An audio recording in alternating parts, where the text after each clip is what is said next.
From WBNG TV, this is Action News at 5. The kid had a heart of gold. He'd help anybody out. An emotional crowd gathered outside a Pennsylvania court today demanding justice for Earl Youngs, the victim of a fatal hit-and-run crash. An email sent nearly 2 years ago has high-ranking Broome County officials on the defense. Plus, high temperatures, dry conditions, wind all mean higher risk for brush fires. What you should know during this time of year.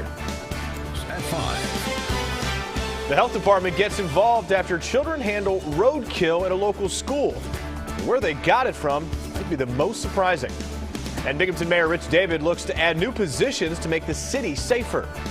Plus, the road to college will look a little bit different for potential students. You'll see what's changed on the SAT test. And we're still working on more stories for Action News still to come in this half hour. For many things may be a little bit different around the office in the coming weeks. We'll bet you know why, probably, especially if you are basketball fans. This still to come during the second half hour of Action News, while dozens of college basketball teams prepare to square off this week for the big tournament. 2 mayoral candidates face off in the village of Owego today. You'll hear from both candidates coming up on Action News at about 5:31. Plus, This is Action News at 5. With the conditions inside the building, we can't get in there. You can't move inside the building. we have exclusive video from inside the home of a hoarder. The house destroyed in a morning fire. And starting today, Binghamton police are packing more than just weapons on the beat to tackle one of the city's biggest drug problems. Plus, we have an update on a fatal helicopter crash in the busiest section of Seattle. Good evening, I'm Dave Graber. 2 people in Endicott are homeless after a fire rips through their home on Roosevelt Street. Our Matt Porter has been covering the fire all day and is at this scene in Endicott where he has more on why this fire was so difficult to fight. So Matt, exactly what was the situation like there today? Dave, the fire that began in the basement here at the home behind me at 113 Roosevelt Avenue started at about 20 minutes to 9 this morning. Now, the couple who lived here, a middle-aged couple, they made it out before crews arrived. But when crews did arrive, they found a fire that was already out of control. Now, they were able to go into the basement and stop the fire at its source, but the fire by then had already spread up through the house all the way to the attic. Now, firefighters had to abandon fighting the fire from the inside because of what the fire chief called severe hoarding. With the conditions inside the building, we can't get in there. You can't move inside the building. I was shocked, came out to see it, and the flames are shooting out the window and up the roof. Now, what you are seeing is exclusive video inside of the house after the fire. Now, fire crews said debris was up to the ceiling or at least waist high in most of the home. The fire chief called this classic hoarding behavior. Now, it took the firefighters about 3 hours or more to really put the fire out. You can see right here is the example of what was going wrong. All this pile of stuff just falling out of the home. That was what was stacked piles high that you just saw earlier. Now, the fire chief says they encounter hoarding not frequently, but when they do, it makes fighting that fire and putting it out quickly almost impossible.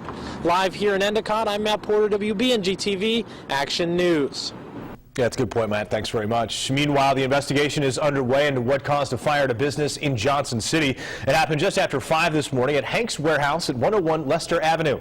The Johnson City Fire Department says there was smoke coming out of the heater vents when they arrived. Firefighters forced their way in through the first floor door. The fire department says the fire started in a utility room where the flames were contained, but there is some smoke damage that is now located all throughout the building. It took crews about 25 minutes to put out that fire.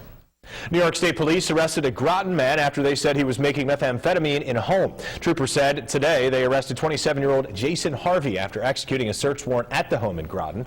He was charged with 1 count of criminal possession of a controlled substance and 1 count of manufacturing methamphetamine, both felonies. Harvey was arraigned in Groton Town Court and taken to the Tompkins County Jail on $15,000 bail or $30,000 bond. Harvey is scheduled to be back in Groton Town Court on March 21st. What's commonly referred to as the miracle drug, a medication that reverses the effects of heroin overdoses, is now in the hands of officers on the front line. And as our Brandy Bailey tells us, it'll be used now on the street. Brandy. Dave, it's called Narcan, and it's a Narcan spray that the Binghamton police officers will now carry with them on the streets. The Binghamton Police Department has purchased 25 Narcan kits for the officers to carry. However, first there will be several weeks of training involved. The Narcan spray helps to recover an overdose patient to normal breathing. It also reverses the symptoms of a heroin overdose, providing short-term relief while a person is sent to the emergency room. The department will be spending $1,500 on the kits. The police officers are the first responders, and when seconds count, it's just one more tool they have to possibly save someone's life. A growing epidemic in the community. Heroin is a leading drug on the streets and one that's caused several deaths already just this year. While the police department is trying to keep drugs off the streets, they say it's also their responsibility to save lives and help people recover from drug addictions. TV. This is Action News at 5. When you live in our hearts, you will live forever. An emotional goodbye today in Johnson City for a fallen police officer. And you have to be here. It's not something you want to be, but you have to be here. Law enforcement spoke to us on the character of Officer David Smith. And organizers plan a thank you to those who contributed to constructing the memorial for another tragic event. Johnson City Police Officer David Smith was laid to rest today. The funeral service at Sarah Jane Johnson Memorial Church left standing room only. Our Brandy Bailey is live outside the church to recap the service. Erica, I'm outside of Sarah Jane Johnson Church with a roadway and a parking lot behind me that was once filled with more than 500 law enforcement officers, all in formation in honor of Officer Smith.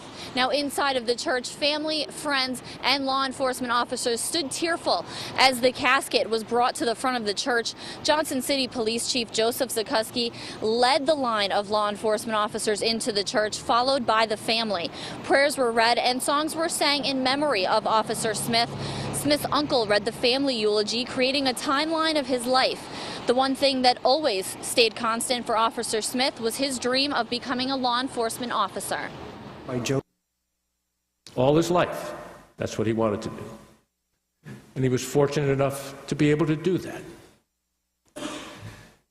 He loved his work. He loved where he worked. He loved the people he worked with. The burial was held at the Shenango Valley Cemetery for family and the Johnson City Police Department. A reception held after that at St. John's Church. Live in Johnson City, I'm Brandy Bailey, WBNG TV Action News. Thank you so much, Brandy. The procession for Smith's funeral made the 5-mile trip from Chase Funeral Home in Port Dickinson to Sarah Jane Johnson Church in Johnson City.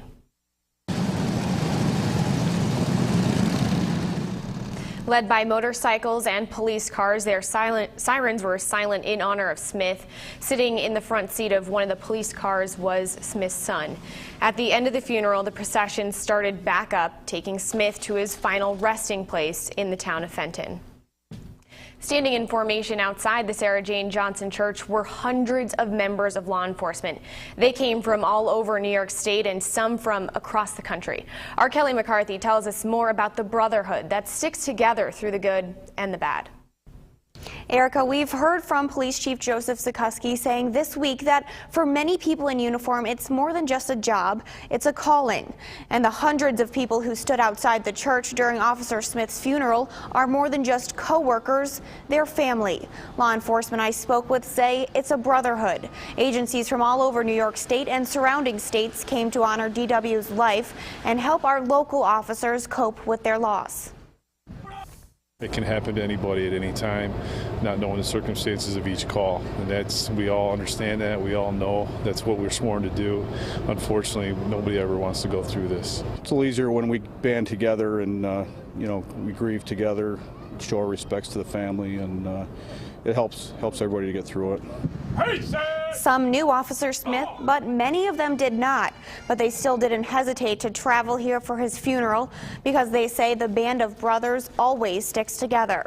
There will be another candlelight vigil in honor of Officer Smith tomorrow night at CFJ Park. The gathering will start at 7:30 p.m. and organizers of the event ask for people to bring their own candles and to have stories and memories of Officer Smith ready to share. After the funeral services ended, family and friends made their way outside the Sarah Jane Johnson Church for a special flag ceremony. A flag that laid on top of Officer David Smith's casket was folded by law enforcement and handed to Smith's 11-year-old son.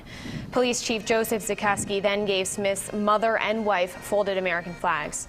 The special dedication was very emotional for the family, Chief Zukoski, and everyone watching. A 21-gun salute then followed and taps was played.